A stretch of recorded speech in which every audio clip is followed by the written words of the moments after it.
First off, welcome. My name's Toby Mathis, and I have Kevin Simpson from Capital Wealth Planning over. And I am really excited about today because we don't always get Kevin. He's usually on one of the big news networks giving out his ideas. But we wanted to go over kind of a end of the year and what the next year is going to look like. And so, first off, Kevin, welcome and thanks for joining us. Thanks for having me, Toby. It's always great. Before we get started, Kevin Simpson, I'll let you talk about the funds that you manage, but I will recommend that anybody that feels like it, go out and get his book. I see yours right over your shoulder there, Kevin. Shameless marketing. Shameless Hey, marketing. there's nothing wrong with shameless marketing, but what's good here is he has two strategies that he focuses on. What are those two strategies, Kevin, and why are they your two strategies?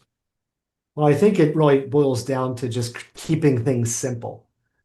When I was first taught this business, and it's been 33, 34 years at this point, my mentor on day one said, everybody tries to overcomplicate the stock market and investing, and there's always going to be the next great thing. But if you can keep it really simple, it all boils down to one or two things. Ultimately, it comes down to identifying businesses, finding companies whose profits are going to be higher next year than they are this year. And if companies have a history of increasing profits, generally speaking, their share price should appreciate over time.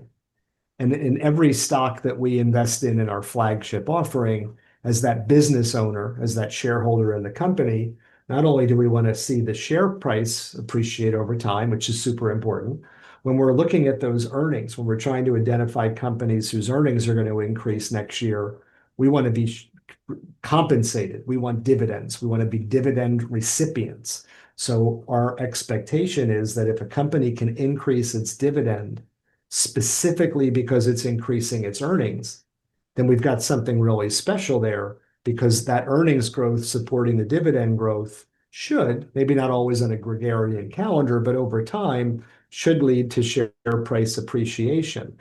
So number one of our first kind of 1-2 punch of investment thesis is that we want dividends, we want dividend growth. And then number two, recognizing that stocks don't always go straight up, that they don't always cooperate every single day, and sometimes they go down. Today, we did this by design. In so doing, if we can hedge out, if we can use covered call writing to buffer some of that downside, a byproduct of it is additional cash flow, but most importantly, it's a reduction of risk. So you have a portfolio that's trying to avoid the big losses, have good consistent growth with less volatility, and a nice income stream so that when you can combine those two income streams, the power of perpetual compounding is the recipe for true wealth creation. Yeah, and so the two major strategies, sounds like it's going to be dividend and then covered call writing, which is right in line with what we teach here and my personal belief. But let's talk about the scale of this because not everybody knows who you are. What is the breadth of the funds that you manage, and do you incorporate those strategies in those funds? Yeah, I mean, our flagship offering, Toby, is the Enhanced Dividend Income Portfolio. I spun this strategy out about in 2012. Um, I started the firm in 2005, so we've been running versions of this with covered calls being always kind of the constant. In 2012, we created this flagship strategy that is purely focusing on dividends and covered call writing. Covered call writing is very tactical and not something that's the tail wagging the dog per se, but becoming super important in periods of volatility and a little less so in periods of lower volatility. So we run this both as a separately managed account that almost every financial advisor has access to, but it's also available in an ETF wrapper. The symbol is DIVO, and I think we launched DIVO almost 10 years ago. So it's a formula that we allow to drive on a rules-based process, rising dividends, covered calls. We recognize that in so doing, we're not going to capture all of the upside. We still want to have good upside capture. So we kind of think of it like if we can get most of the upside, and rising markets, green tapes tend to take care of themselves. If we can get most of the upside, what's more important than outperforming to the upside, in our opinion, is being cognizant of downside capture. So if we can lose less, you go into that same that Warren Buffett saying, which is, don't lose money, don't lose money. It's impossible necessarily to not be down or red in all instances, but if you can lose a lot less, then over time you're going to get to a really good place with less volatility, and ultimately we think you can sleep better at night. Absolutely. And how big are these funds again? What's the total number that you guys are actively managing? Well, I'm not sure where it all breaks down, but the lion's share, we run about 16.5 billion as a firm, which, you and I have known each other for a long time. That sounds crazy coming out of my mouth. Most of that is in the enhanced dividend, this dividend covered call strategy. Like that is our flagship. And over the years, we have several like spins on it.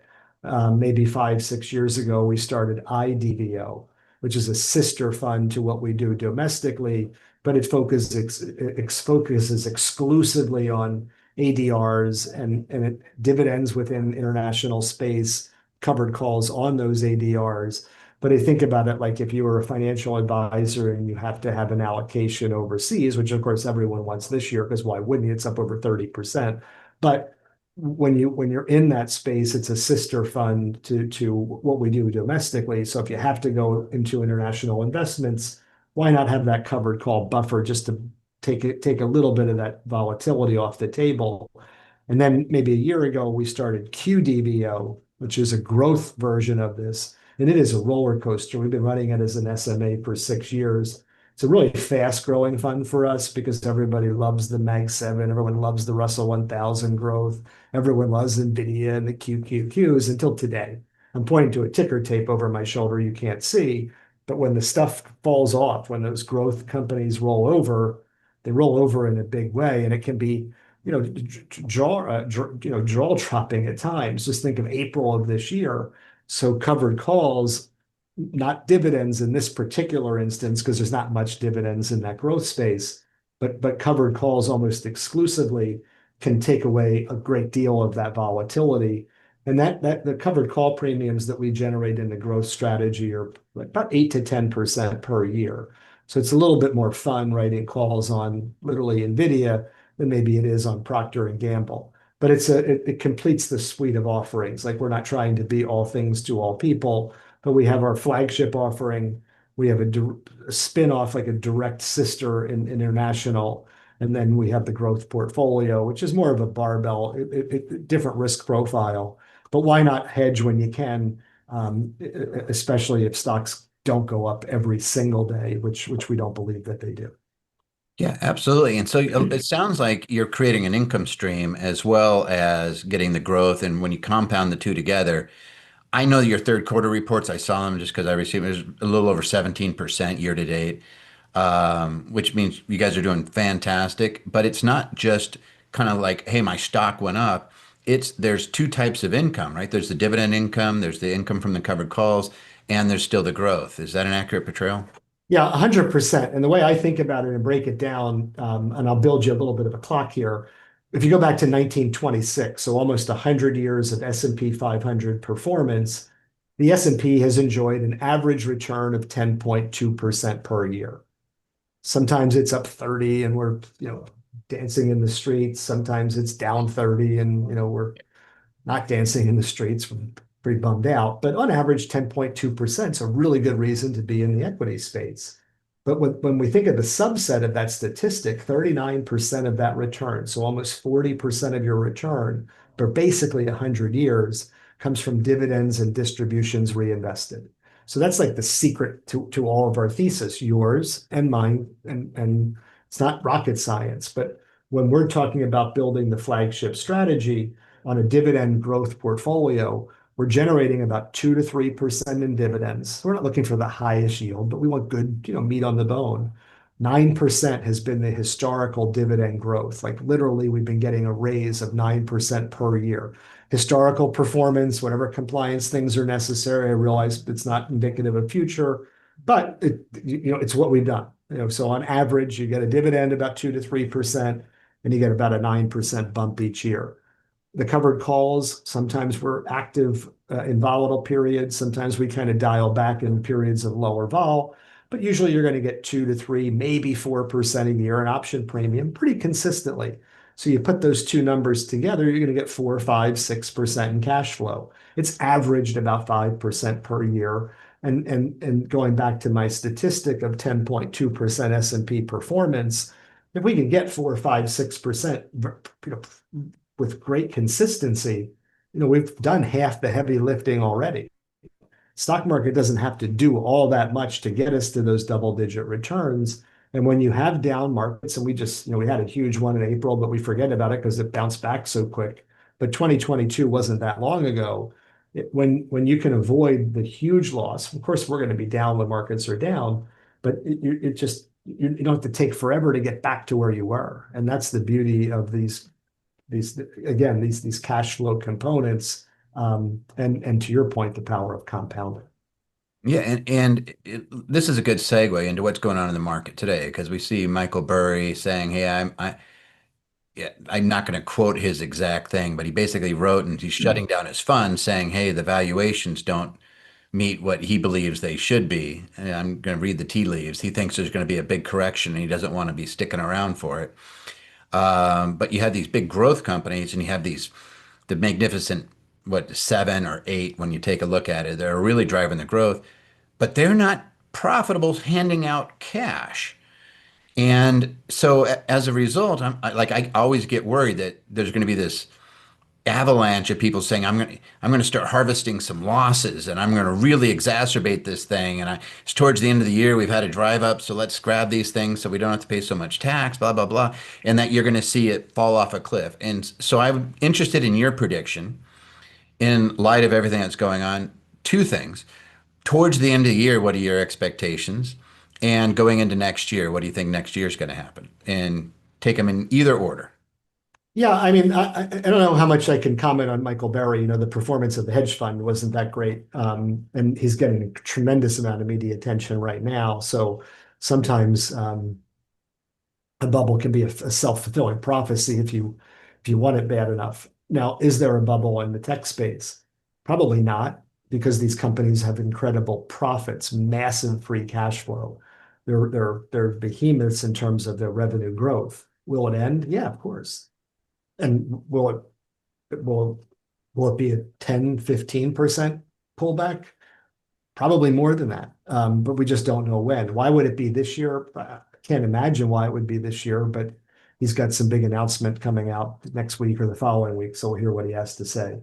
Incredibly right in the financial crisis, and Well, deserves all the credit in the world. I don't he know that I'd wrote be this.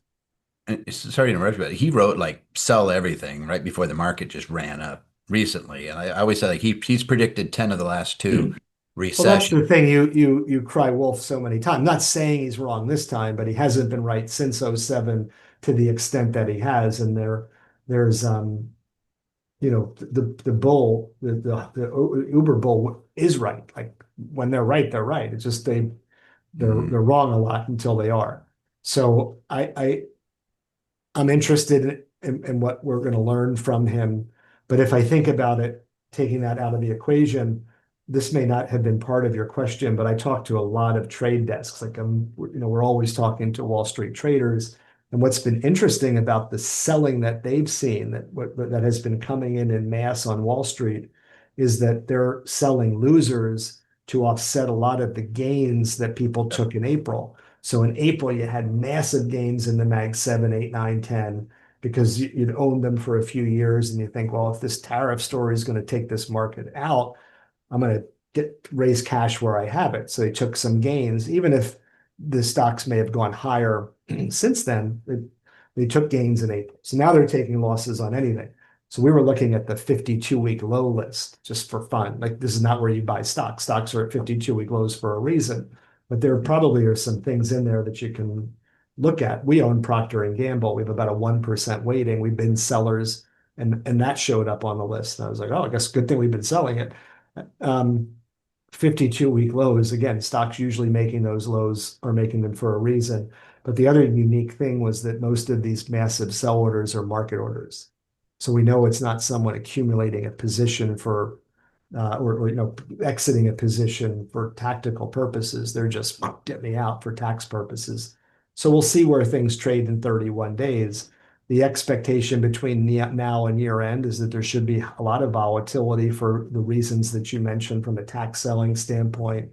The question of valuations having to do with artificial intelligence, because so many of these stocks go up when they cut a deal with OpenAI, and yet as cool as it is to play with ChatGPT and as revolutionary as OpenAI has every right and reason to be, they don't have the profits today to write the checks for the deals that they're making. So you look at Oracle, and you saw Oracle go up like crazy when they cut a 5-year deal with OpenAI, but that was based on sales projections, not revenue projections. What if OpenAI doesn't have the checkbook to cover those in 4 years? Because that's possible, and that's a part of Barry's argument. So then all of a sudden, you don't have the revenue stream. And then the comparisons come pretty easily. They say, okay, well, look, this is just like the late 90s because you've got vendor financing, circular financing. These Mhm. companies are just lending to their vendors or financing these sales on their own. That's something we need to pay really, really close attention to because that's what burst the bubble in the late 90s. That in combination with the fact that the companies weren't profitable and the companies like Lucent and WorldCom and Tyco and Enron, for those of you old enough to remember all of those tickers or company names, like they were the high flyers. Everyone wanted them and they went to zero in large part because there was also fraud and criminal activity that went behind this. They weren't profitable businesses. Today, these companies are profitable businesses. There's more disclosure. We learned a lot from the late 90s in terms of what to look for and what not to look for in looking at financial statements. And sure, anybody can fudge a number or lie, but I think there's a lot more microscopic analysis taking place today that hopefully we won't see that fraud take place. You Prodigy and think there's AOL were the web addresses. They're not so much anymore. Will it be ChatGPT and OpenAI 10 years from now? They're the leader, but so was AOL and Prodigy. Yeah, it's a new technology that seems to be in the kind of the gold rush phase. How many of those folks actually survive is going to be the big question, right? Um, so what do you think about next year then? So you think volatility for this year, you think there's going to be some of this harvesting of loss because of the profits that were taken when the market corrected in March and April. And then we're going to go into 2026. And if you had a crystal ball, what are your thoughts? Let's just preface this by saying I was totally wrong last year because when we had this conversation, I said that 2025 would be an easy year. I could put my feet up on the desk. I don't have to work that hard. It'll be just like 2024. We'll see IPOs, M&As, a pro-business administration. We'll see interest rates coming down multiple times because inflation's going to wane. And never in any narrative did I use the word tariff. Like it didn't come out of my mouth. So whatever that's worth for 2026, remember who you're listening to. Fair Now enough. that's fine because we navigated that volatility and that's made 2025 a lot more fun. We get to roll up our sleeves and work hard. So don't feel bad for me. I just didn't sit at my desk with my feet up. So next year, what I think will happen is you could see some tax loss, tax selling again, but in that case, it would be for profits. Like the people might sell some Nvidia because they made $1 billion. They're just waiting for January to, push off the tax bill to 2027. But more macro, I think that the inflation will come down. I do because I think that there's a tremendous lag effect with housing so that we might get lucky by having rates lower because of the dual mandate and leaning into the labor market. But also, my fear is that if inflation goes up, there's going to have to be talks of rate hikes. You just can't keep cutting rates in an inflationary environment that's going the wrong way. But we could get lucky. So I think rates are going to be lower next year as a result of lower inflation. There's going to be a change in the chairman of the Federal Reserve in May, presumably with a more dovish person that's going to be in a rate cutting, um, you know, job interview. So rates are going to be lower next year. Inflation could be lower. Stocks can be higher because of corporate earnings moving higher. But how much higher is what I get a little bit worried about because right now forgetting today's performance, we're probably trading 22 times next year's earnings, at least 21 and a half. That's really high. So the companies need to deliver. Earnings need to go up in order for the stock market to move higher, which it can. But that volatility, if we don't see it this, next 6 weeks, maybe you consider the first quarter as still part of that short-term volatility, where if you do get a 10 or 15% shakeout, that would be really good. It would be a good reset because now a lot of things are going to be too cheap at that point. Not everything, but there'll be great opportunities. So in the old days, we would see that happen all the time. Stock market would go down 20%, if not every year, at least every other year. It would go down Mhm. 10% multiple times. But we just didn't hyper focus on all of the things to the extent that we do now. But a 2 or 3% or 5% pullback, maybe you don't rush in to buy the dip.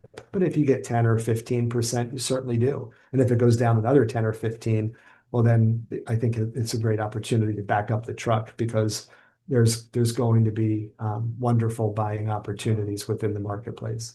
Is that what you think that Berkshire Hathaway is sitting on so much cash, and you see people kind of saying, "Hey, we're going to keep dry powders because they're anticipating a pullback. They don't know when it's going to occur, but they want to be ready to spring on it." I don't think they can find something to buy because they have so much cash, more so than trying to time the market. Because Hmm. it's a fool's errand to time the market. They've had a lot of cash for a long time. That's why the stock up until this past quarter had lagged a little bit because you're waiting for a pullback, and all of a sudden the stock market's up 22, 23. Well, not 22, 23, excuse me, 24, 25.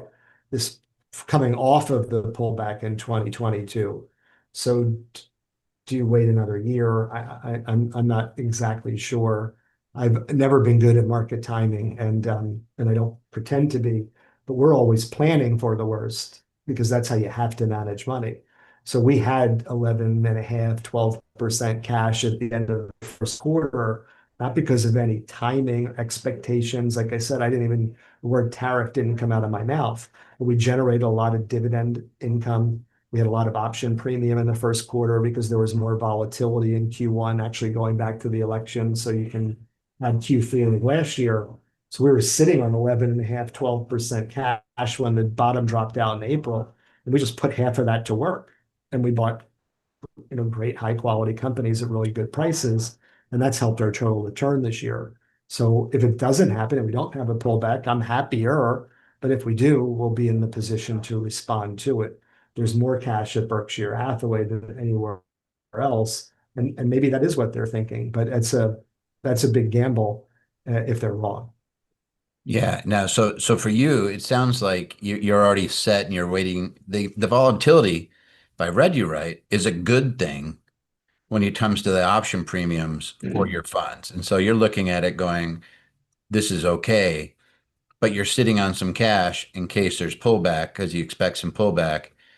And if I'm misstating anything, Yeah, yeah, no, I'll jump in if I think you're wrong. We have 10% cash hmm. because we're always generating cash. So it's not like there's some, unique thing that we just raise money because we're expecting a pullback. But uniquely, because we generate option premium and we generate more option premium in periods of higher volatility, which is exactly what you just said, we tend to look favorably on pullbacks from time to time because it just gives us a chance to catch up. If you have a year in which only seven stocks go up circa Mm. 2023, like that, it's not that great for us because we're kind of on the outside looking in. So when you have some volatility, we tend to be able to navigate that better than some strategies that might not lean into covered call writing. Yeah, we always explain it like you're giving up some of the highs to avoid some of the lows, and it makes life a little bit easier when you have income producing companies, so that you're not. Yeah, you look at the Nvidia and you go, oh darn, because that would never have been on the radar unless you're investing. I can't own it. It doesn't pay a dividend. It pays 1 penny, which to me is zero. Yeah. Some So dividend managers have it and they're like, well, it pays a dividend. Like that's kind of cheating, but okay. yeah, that doesn't work. How about Apple? Like I think what did they pay out? Like a 1% or something Yeah, along we those. own Apple. We have a 3% position in Apple. We recently sold some at, we had a 5% position. We've Hmm. just trimmed our Apple. I don't know if you knew that, where you, is that was a softball question or you just happened to ask me, but No, I was just we, asking we, realistically. we sold some Apple recently at 257 and a half. We had some stock get called away. We still own 3% Apple, but we don't own 5%. And I'm happy that we took some chips off the table. 11 times over the past 15 years, we've been out of Apple completely, and everyone freaks out. So last December, we sold Apple at 247 and a half. This November, we trimmed it to at 257 and a half. And the stock, let's say the stock's 260. So 270. And we were out at 260 effectively with option premium. It didn't do that much over the past 12 months. It did Hmm. a lot in terms of price action because when we bought it at its cheapest in that early part of April, it was at 177. We sold it at 247 last year or 247 and a half. Our reentry was like 209. So the shares that we had called away or that we sold at 260, we have been in at 209. So that's just such a great illustration of covered calls, not so much for the premium, but for what it does in terms of sometimes forcing you to sell things that might be a little bit extended. Because in an S&P 500 fund, they just had Apple and it's up $10. But for us, we generated a much higher return on that same position. And for all the folks out there that are saying, but wait, this sounds like it's taxable events all over the place. You have dividend income, you have call income. This is why it's best to do it in a, if you have your IRA or 401k and you're doing it that, or you have a tax vehicle like a partnership with a corporation that we oftentimes set up where somebody is able to offset it. But yeah, it could have tax implications too, right? I wouldn't call us tax efficient, but it's Hmm. not like we have more than half of our business is non-qualified. So we're aware of it. But if you're in a tax sensitive situation, Toby, to your point, you want to put a covered call strategy in an IRA or you want to use an ETF, like DIVO is very tax efficient. And you just want to be aware of what we're generating. The dividends aren't really the problem, but the covered calls and sometimes the call aways can be. And all of our guys are pretty used to dealing with that. If somebody's listening to this new, then they might be going, "Hey, wait a second," but it's okay. I like to live off of the income. That's kind of my strategy is I don't want to have to sell things, but sometimes you get forced out if you're doing covered calls. Yeah, yeah. And I only get mad when the stock goes higher. Sometimes it goes lower and I'll brag about it. Hey, there's a couple questions. Somebody said it was P&G on Michael Burry's list. I don't. He thinks he heard you say something along those, but I No, don't. no, I don't know what his list. I can't speak for him. What I said was that P&G was on the list of stocks making 52-week lows, which isn't great. It's also a dog of the Dow, which I tend to look like I kind of look favorably on that as a place to find stocks. I would never want to do it as a passive, just formulaic way, because sometimes those dogs really have some fleas and you want to stay away from them. We've been selling Procter and Gamble over the course of the past year. We have a 1% position. Maybe it gets cheap enough where we want to look at it again. This is not a stock that he's shorting or talking about. I may have just had a run-on sentence. So here's an easy one, and I think we talked about this earlier. But somebody says, Kevin, what's your total return percent thus far this year? Michael, if I misstated that, please correct me in the Q&A. But I think that's what he's asking, just to give an idea of how you've done this Well, this year. doesn't count today because everything's going to be lower, folks. But I'll give you the actual answer. I tend to just round things off, but you get a report every morning. I pulled up yesterday's number. This is not today's numbers. Forgive me, but 17.2 was our total return year to date. Um, And a big chunk of that is dividend. Big chunk of that is covered call, about 8 to 9% total, probably I, I always think it's better to think of it like 4 to 6, but 4 to 6. still a big chunk. If Um, you, I was just dealing with this with my mother, right? And I'm always like, hey, I don't want to lose money for my mother. Like she could live an indefinite period of time off of a certain percentage, and a lot of us can. And I'll never forget this. This is completely aside, Kevin, but I had one of the original Microsofties come in and they said, my financial planner unretired me. And this was when the first tech bubble burst, right? Like this, so they were betting stuff that they did not need to do. And this is where I'm always looking at these things like 4 to 6%. Give it to me in cash every year, and I would just be happy as a clam.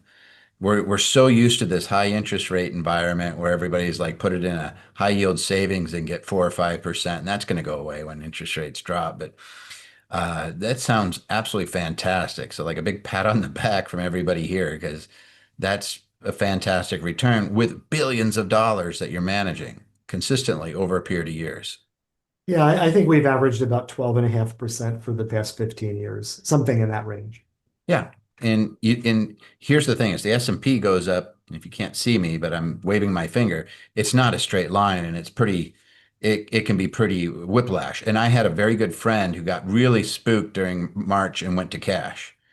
And I was like, don't do it, don't do it. Statistically, you're going to be fine, da da da da. And then, of course, since that point, I think we're up 38%. And we moved today, we're probably at 35%. Whatever it is, we just shot up.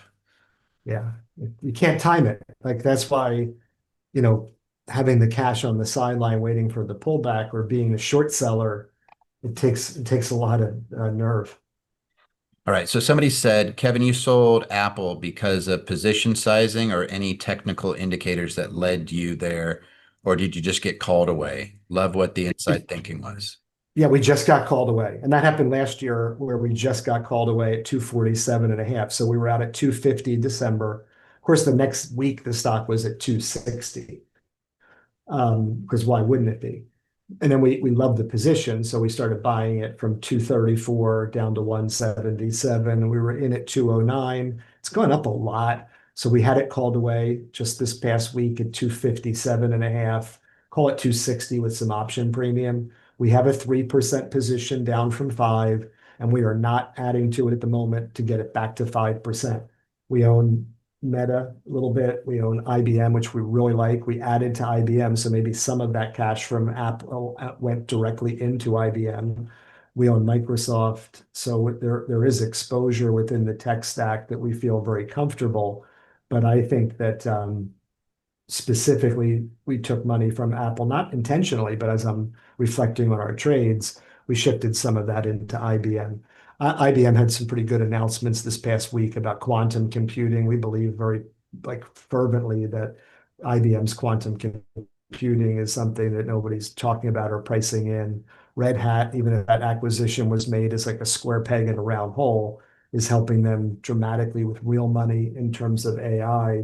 And you've got Watson AI that is also kind of a sleeper. So you get a 2% yield, 25% forward multiple in a company that is becoming more and more like less and less boring and more exciting. I was going to say more fun or more hip or more young, but it's still a good way to own a tech stock and get paid a nice dividend while you wait. Yeah, and it's probably one of the few out there where you can do that. Somebody's asking for clarification. Was the 17% across all funds or just Devo? Oh, wow, that's a great question. Just Devo. iDevo is 34.83. Like, can you believe that? No one ever wanted to talk about international Wait, stocks. 34.8% you're up on just the IDEVO. International, that's the iDevo. Ah, I yeah, mean, the yeah. benchmark, I mean, don't like that sounds great, but the international index is up 30.52. So it's Hmm. a big green. I mean, but what's cool is we're beating the benchmark, which with a covered call strategy you wouldn't expect. So we've got some, better stock picking, I suppose, there. And QDevo's up 20.84. And 10% of that is option premium. Like there's a ton of option premium in that. Nice. All Yeah, right. and the benchmark's up 22. So we're keeping pace with the benchmark. I'll bet you we're ahead of it now after today, but we'll see. I mean, you don't look at this stuff every day as a I don't know if you can hear it. client. I There's look at it somebody. every day because I'm the PM. I don't look at my own stuff, and I'm in all these things. This is all I have. All right. Here's an interesting question. What are your thoughts on the yield max ETFs? These things that are out there, are you familiar? Well, I think they might be Amplify's new word. for some of their suite of products, of which R3 might be marketed under that term. If that's true, I'm happy and excited for R3 funds because I can speak on them as a portfolio manager. Amplify does a great job, and if they're involved with something, there's a high probability that it's a good fund. When it's in the yield space, they're definitely There's doing some of these that are doing the a really good ultra, job there. there's some that are ultra high yield where they're paying out and they're going in, they're doing return of capital as part of it as well.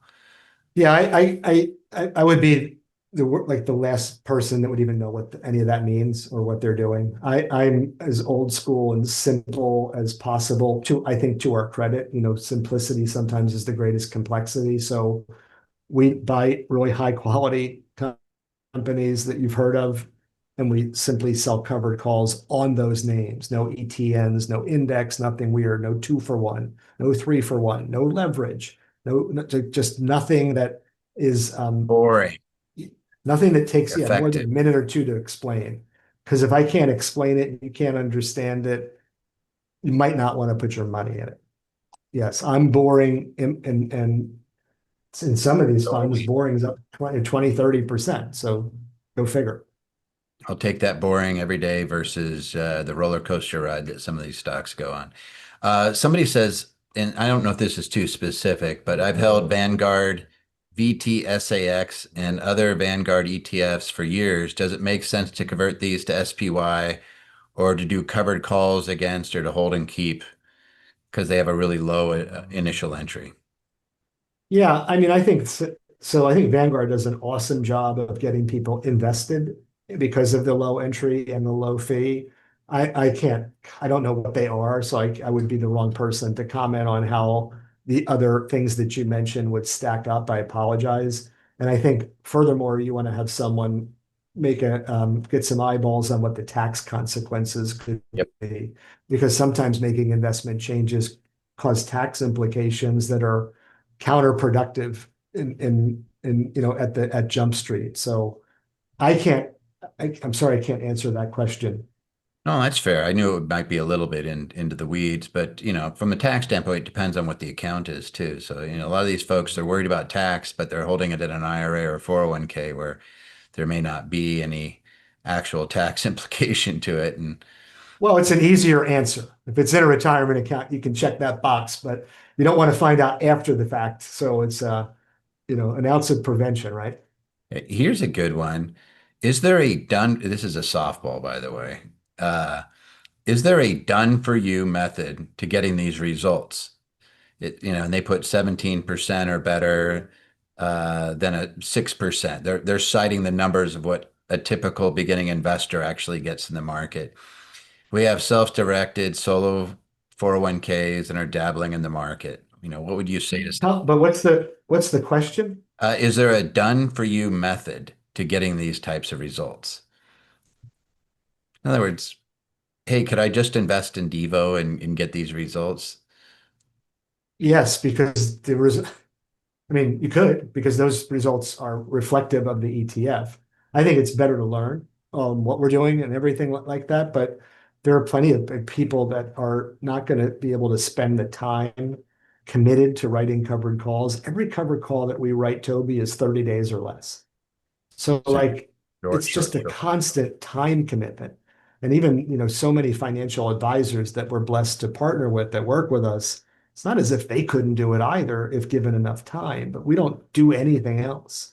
So I feel like having a good understanding of what we do is important, but turning it over to somebody else to deal with the day-to-day details may be, worth its weight in gold.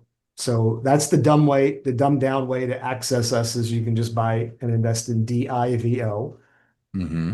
But I'm just as happy to show you how to cook it and teach you how to fish.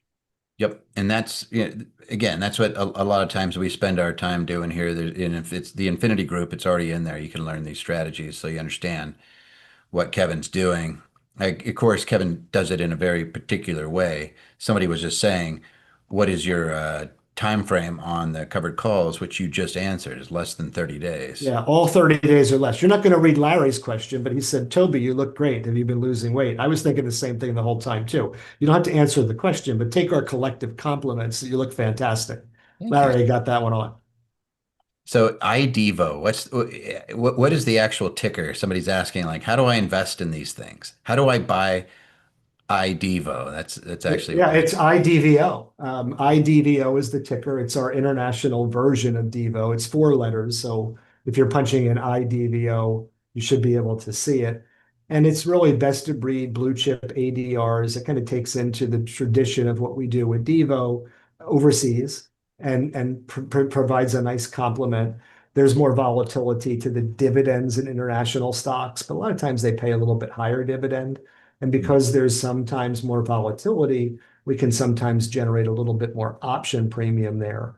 So if Devo distributes, say, 5 or 6%, iDevo is probably going to distribute 6 or 7%. This is a monthly distribution of cash flow, and QDevo is going to be somewhere between 8 and 10%. So there's obviously a different risk profile across each of those.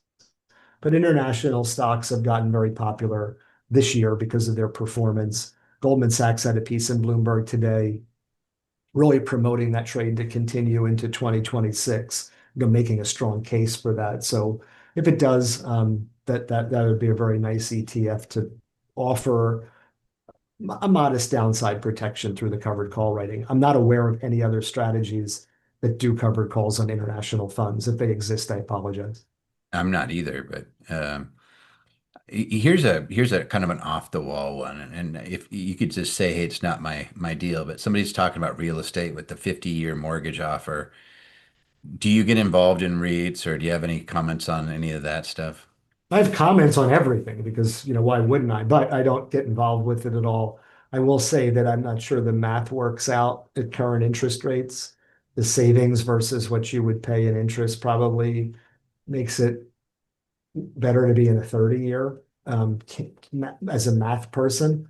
But what I will also say, if I'm right about inflation coming down, I think interest rates will be lower next year. So I think that the 50-year mortgage may like it just may fade away if rates get low enough to re-stimulate the housing market, which I'm kind of expecting to happen. So it all is predicated on can inflation come down because housing as a lagging number is going to drag it down. And I think I'm going to be right. It doesn't matter. Like if I'm wrong, it really makes no difference. But Hmm. I think if I'm right, it'll take that 50-year mortgage out of the conversation just dramatically.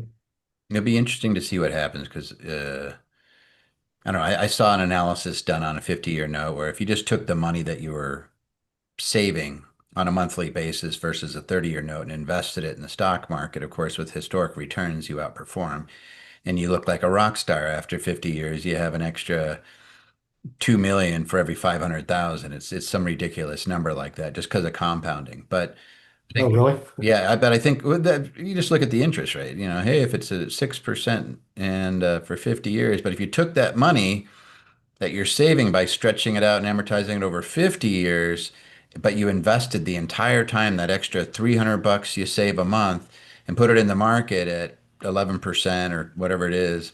Oh, yeah. Okay. Well, Yeah. that's yeah. I'm not picturing those numbers, but Yeah. sure. That's what. The problem is all of us are human, and to assume that we humans will always in every instance take that $300 savings and not buy Christmas or Hanukkah presents or go out to dinner or do something silly with it You is got to be disciplined. is hard for every single person to be disciplined. There's plenty of people who are, and I know a lot of them. I'm probably not. Michael's asking about Meta. He says, "What's your outlook on it? It's got amazing premiums for covered calls, but it's been demolished in the last week. Do you have any plans I with would Meta?" buy it. I mean, I would buy it and write calls against it. Now, if we get that, 20% pullback, it's going to affect Meta another 25%. So you have to assume like I could be down 25% on this stock but the covered call premiums are fantastic. We write calls against it all the time. We own it in QDIVO. We own it in DIVO. Even in our dividend, like our conservative dividend strategy has it. So I really like the name. I like what they're doing with advertising. The stock got just demolished to your point, because just like when they had the Meta overspend, everyone's thinking like you're an ad company. You don't really have a solidified game plan for AI, and they don't. They seem to change it every couple of days, but there's no price you can put on the eyeballs that they can control, that they do control under the umbrella of those companies. And I'm a huge fan of the Meta glasses. I mean, candidly, the hardware that they're coming out with is awesome. My And wife's got some. My it, wife's it, got them, and we were going all over Europe, and she keeps looking at me, going, "Hey, stand over there." And she goes, "Meta, take a picture." Everybody's looking at you like, What is she saying, and what are you doing?" And it's like the glasses, take a picture. Actually, it can be a little, you know, freaky, for sure. But that aside, your your um your wife was also able to look at something and say, Meta, what is that? and And Meta can translate for you. So we were I looking. imagine Apple will have a similar product down the road that'll be, awesome in the Apple ecosystem. But the Meta glasses work really well with my Apple iPhone. And that's not a reason to buy the stock. You're buying it for the ads, and what they're doing with AI to streamline the advertising is incredible. And if you have a risk tolerance that a stock that you buy can go down 25%, it may very well not do that. But if you're writing calls against it all the time, it helps to buffer that volatility. And I do think 3, 4, 5 years from now, that stock will have been a buy at these levels. Somebody's asking, so we teach a wheel strategy where you sell cash secured puts to enter a position. Is that something you're Even doing today? better. I mean, yeah, why not write? Yeah, oh my gosh, why not write a put on it?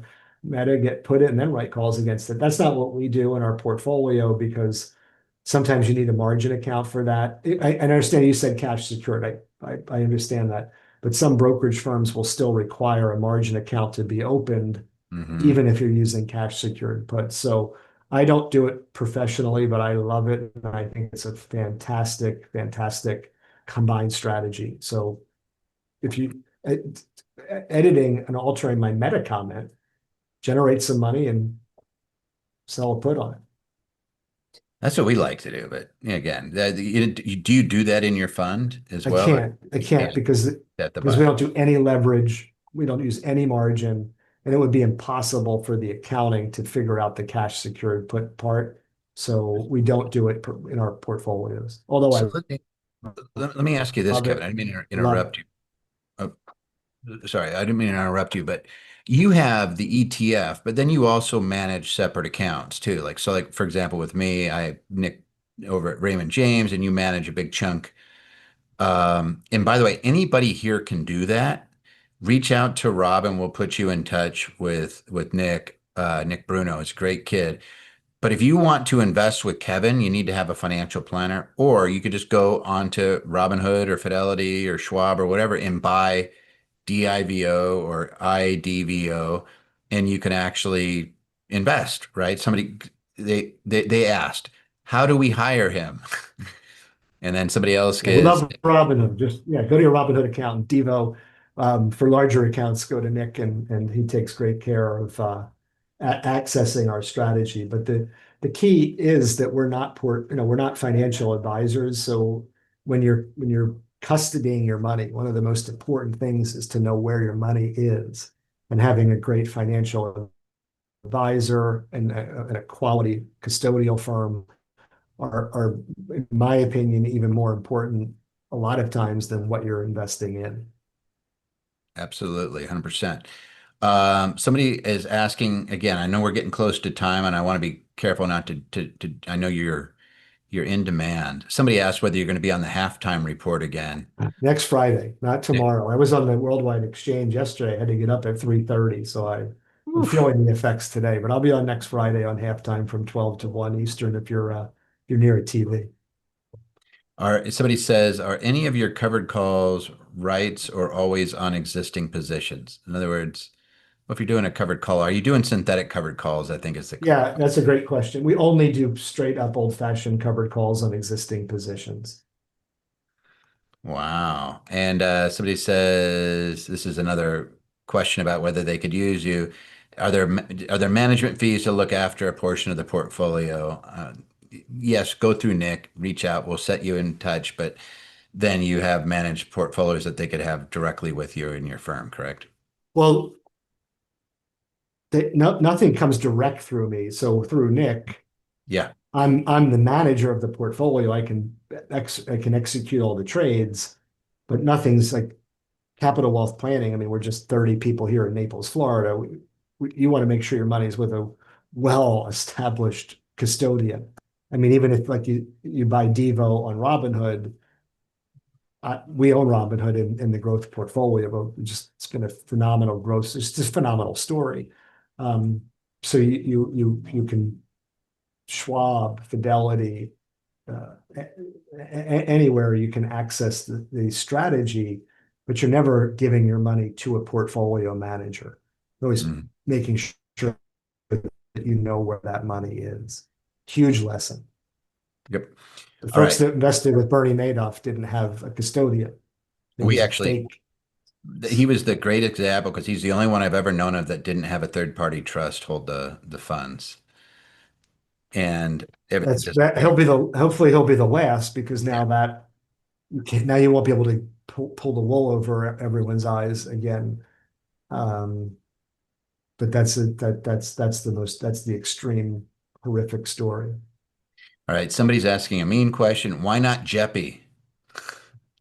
I never heard of it.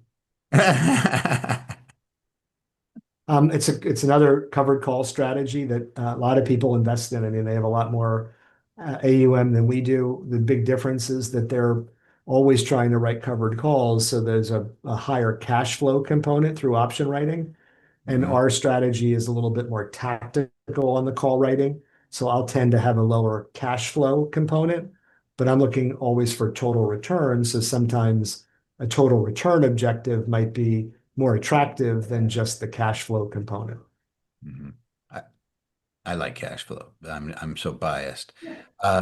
Does Kevin anticipate IDVO to continue to outperform Devo next year?